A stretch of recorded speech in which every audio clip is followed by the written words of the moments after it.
함께한 모든 성도들 가운데 충만하게 되기를 주님의 이름으로 축원합니다. 여러분 명절들 잘들 보내셨습니까? 대답이 그냥 들어가는 그런 대답인 것 같아요. 아마 가족들과 함께하는 그런 즐거운 그런 시간을 가지신 줄로 믿습니다. 아무쪼록 여러분들 우리 성도들 모든 가정들 가운데 하나님의 풍성한 은혜가 있고 또 여러분들 자녀들 가운데 하나님의 축복하심이 임하게 되기를 주의 이름으로 축원합니다. 아마 우리 성도들 중에서 고향을 이렇게 가서 아직 안 오신 분들이 많이 계신 걸로 이렇게 파악이 됩니다. 동일한 은혜가 그들 가운데도 함께 하시기를 축원합니다. 오늘 말씀은 하나님의 그 큰 사랑, 끝없는 그 하나님의 사랑에 대해서 함께 말씀을 나누면서 은혜 받는 귀한 시간이 되기를 바랍니다. 여러분, 세상에 고난 없는 인생이 있을까요? 없습니다. 누구나가 다 고난 속에서 살아갑니다. 고난 없는 것이 우리 모두가 바라는 희망이지만은 아쉽게도 그런 인생은 세상에 단 한 명도 없습니다. 그래서 욥기 14장 1절에서 이렇게 증거합니다. 여인에게서 태어난 사람은 생애가 짧고 걱정이 가득하며. 무슨 말이에요? 모든 사람은 짧은 인생을 살아가면서도 걱정과 근심과 염려로 가득한 그러한 삶을 살아간다는 말이죠.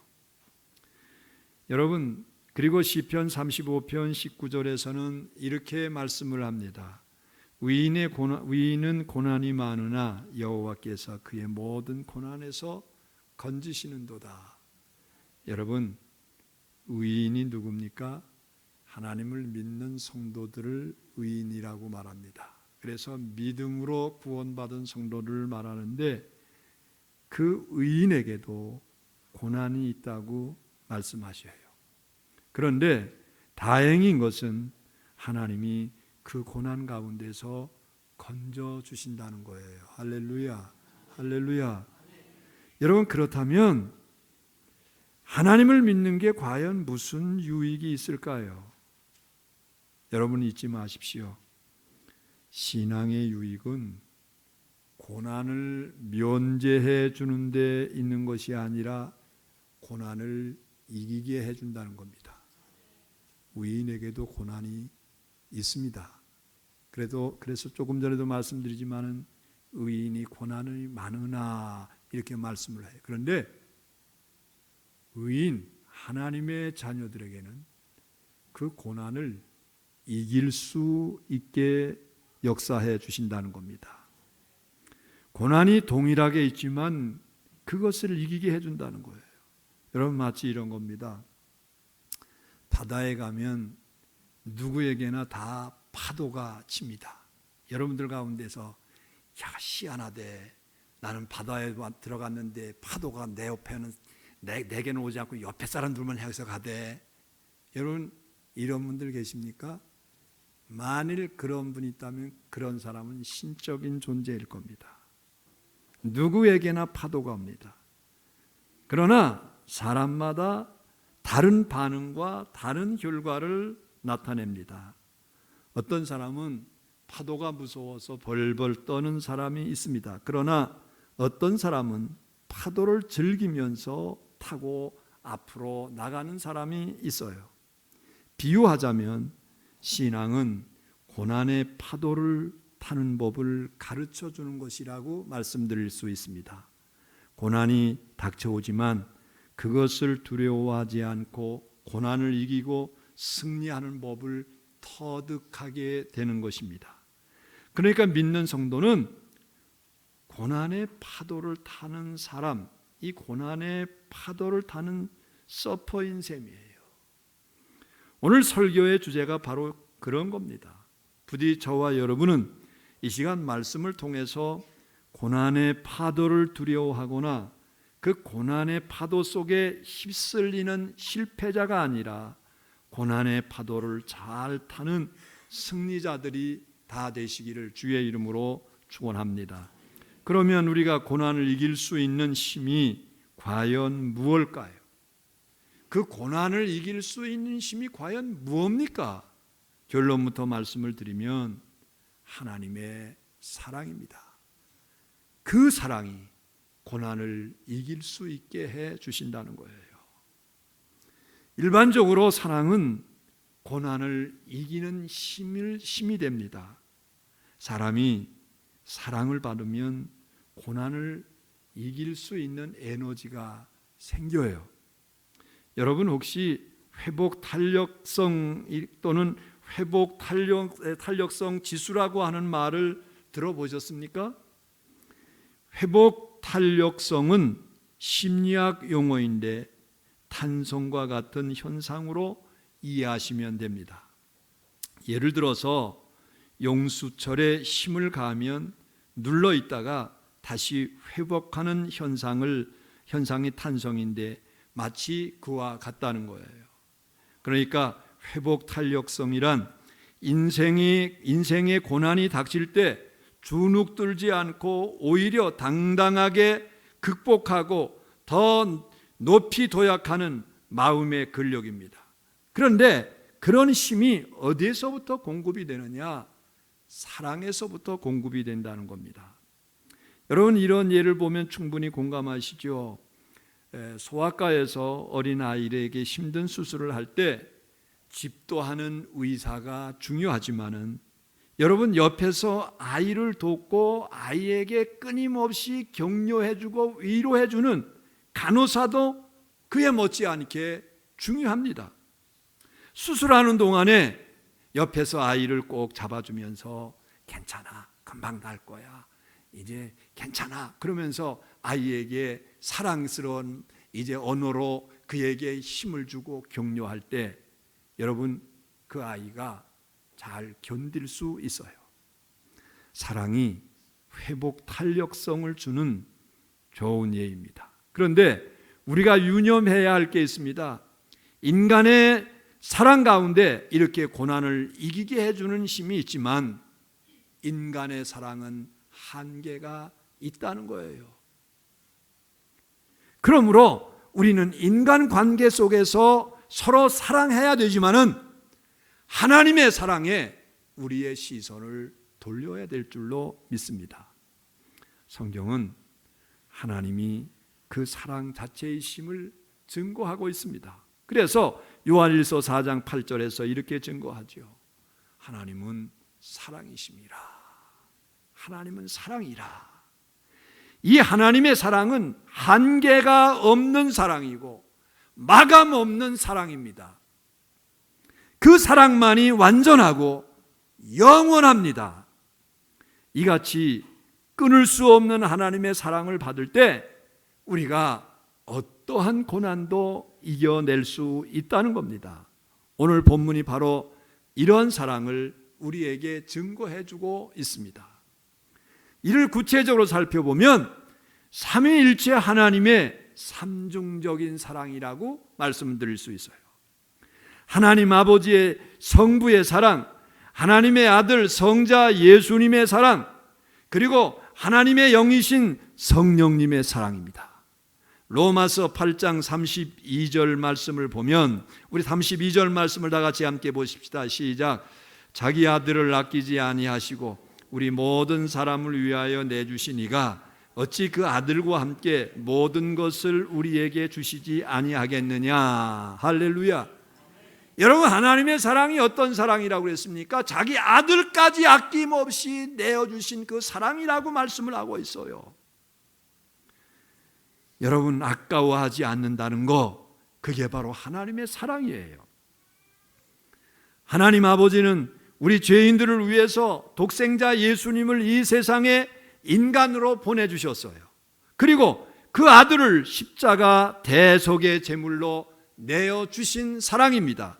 그래서 로마서 5장 8절 말씀해 보니까 우리가 아직 죄인 되었을 때에 그리스도께서 우리를 위하여 죽으심으로 하나님께서 우리에 대한 자기의 사랑을 어떻게 하셨다고요? 확증해 보여주셨다고 그랬어요. 확증해 주셨다고 그랬어요. 그리고 예수님의 사랑은 얼마나 놀랐습니까? 오늘 34절 말씀을 다 같이 함께 보십시다. 시작.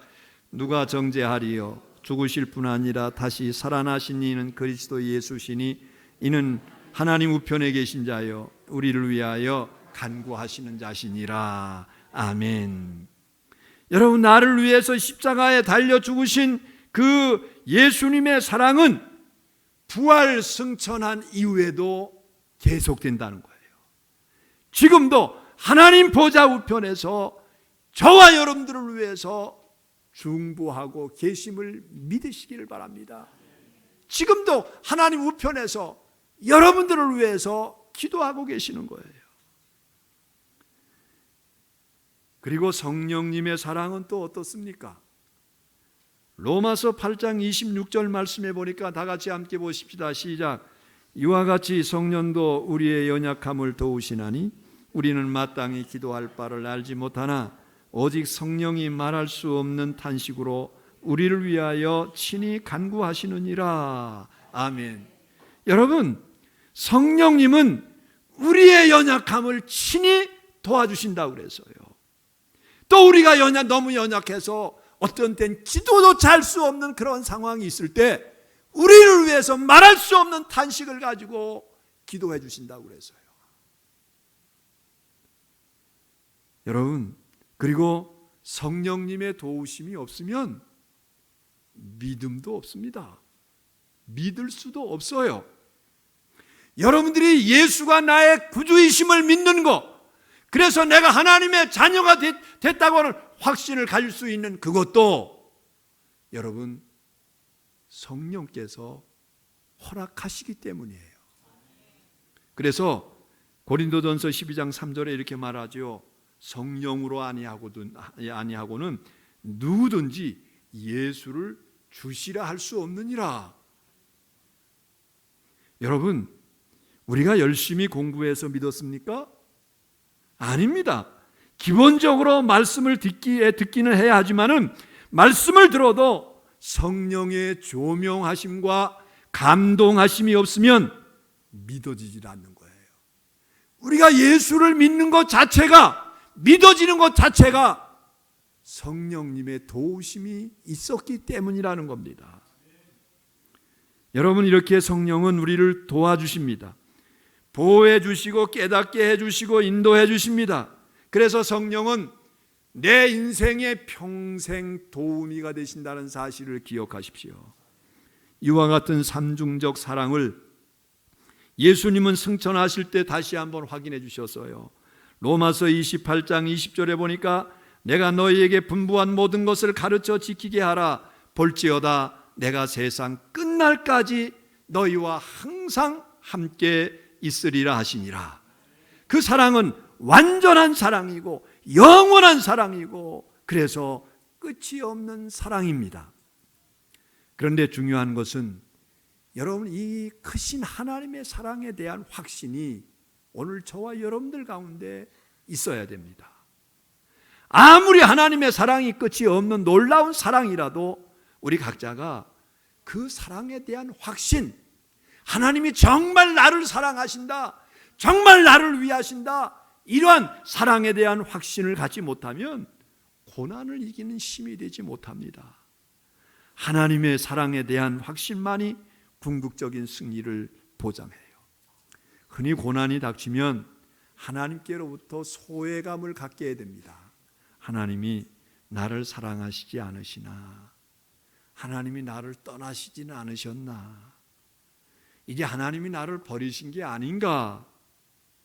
별의별 생각이 다 듭니다. 그러나 우리는 그런 생각이 올 때 아하, 마귀가 내 안에서 역사하는구나, 그러면서 마귀를 물리칠 수 있게 되기를 바랍니다. 악한 마귀 사단아, 내가 내게 명하노니 너는 예수의 이름으로 물러가라. 명령하십시오. 명령하십시오. 고난의 때 혹시라도 그런 부정적인 생각이 들면은 단호하게 물리쳐야 됩니다. 고난이 닥쳐오는 순간에도 하나님은 우리를 여전히 사랑하십니다. 고난 때문에 그 사랑을 의심해서는 안 된다는 거죠. 하나님이 우리에게 고난을 주신 것은 특별한 뜻과 목적이 있어서 허락하신 것입니다. 이것은 마치 부모님의 심정과 같아요. 여러분, 자녀가 잘못했을 때 부모님이 매를 듭니다. 여러분, 그때 그 부모님의 심정, 자녀를 또 고되게 공부시키는 부모님의 심정 등을 이해하면 우리가 공감할 수 있어요. 여러분들이 자녀들에게 회초리를 들 때 미워서 회초리 드는 분들이 있습니까? 책망할 때 미워서 책망합니까? 자녀를 사랑하기 때문에. 그래서 히브리서 기자는 우리에게 이렇게 말합니다. 징계가 없으면 사생자다. 징계가 없으면 사생자랍니다.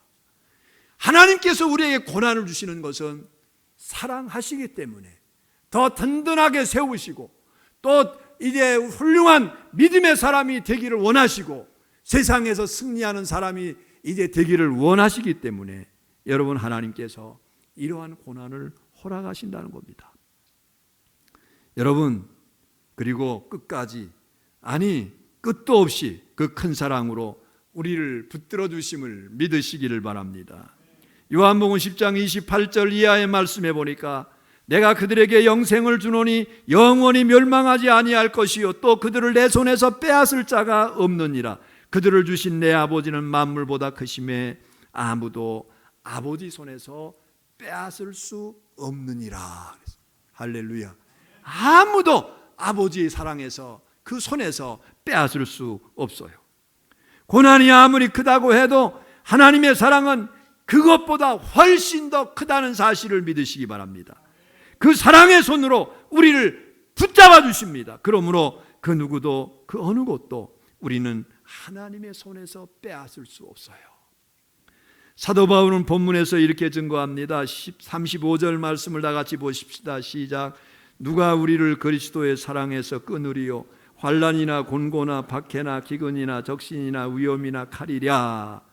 여러분, 그 어느 누구도 그 무엇도 하나님의 사랑에서 우리를 끊어버릴 수 없다는 겁니다. 또 37절은 이렇게 말합니다. 시작. 그러나 이 모든 일에 우리를 사랑하시는 이로 말미암아 우리가 넉넉히 이기느니라. 아멘. 우리를 사랑하시는 이로 말미암아 우리는 넉넉히 이긴다고 그랬어요. 하나님의 사랑은 이렇게 승리의 보증이 됩니다. 그로 인해서 여러분, 승리하는데 겨우 견디고 겨우 버티는 게 아닙니다. 넉넉하게 이긴다고, 이제 정복자 그 이상이 된다고 해서요. 낙승입니다. 압도적인 승리를 이제 할 수 있도록 해주시겠다는 겁니다.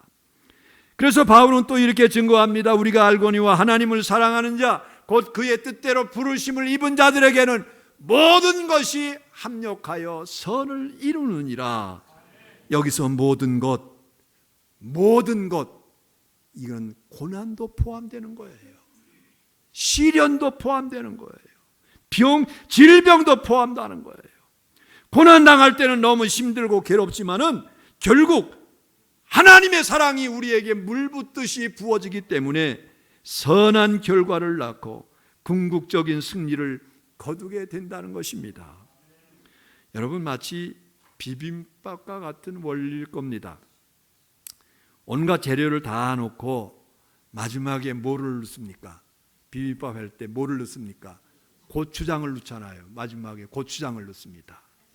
여러분, 그러면 맛있는 비빔밥이 되는 거예요.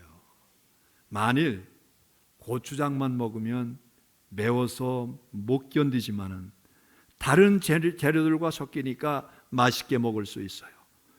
여러분, 고난만 주시는 것도 아니고 무조건 형통만 주시는 것도 아닙니다. 하나님께서 우리에게 적절하게 고난도 주시고 축복도 주시고 은혜도 주십니다. 그래서 결국은 합력해서 선을 이루게 해 주신다는 겁니다. 여러분, 그렇습니다. 인간이 자기 마음대로 살면 인생이 잘 될 것 같지만은 여러분 오히려 망하는 길이에요. 하나님의 섭리에 맡기고 고난 중에도 감사하며 순종할 때 궁극적인 승리가 되는 법입니다. 그러므로 우리에게 고난이 닥쳐와도 불평하지 말아야 돼요. 하나님이 항상 우리 곁에서 그 큰 사랑으로 돌보아 주셔서 승리할 수 있게 도와주시기 때문입니다. 그래서 여러분 고난이 올 때 이렇게 생각하십시오. 하나님이 또 내게 무엇을 주시려고, 어떤 은혜를 주시려고, 어떤 축복을 주시려고 고난을 내게 주실까? 여러분 이렇게 생각하시기를 축원합니다. 여러분 바울이 복음을 전하다가 죄수의 몸이 됐습니다. 그래서 로마로 압송될 때 이야기입니다. 로마 백부장이 호송관인데 바울이 항해가 어려울 것 같다며 겨울을 여기서 지내고 가자고, 베니스에서 지나고 가자고 했어요.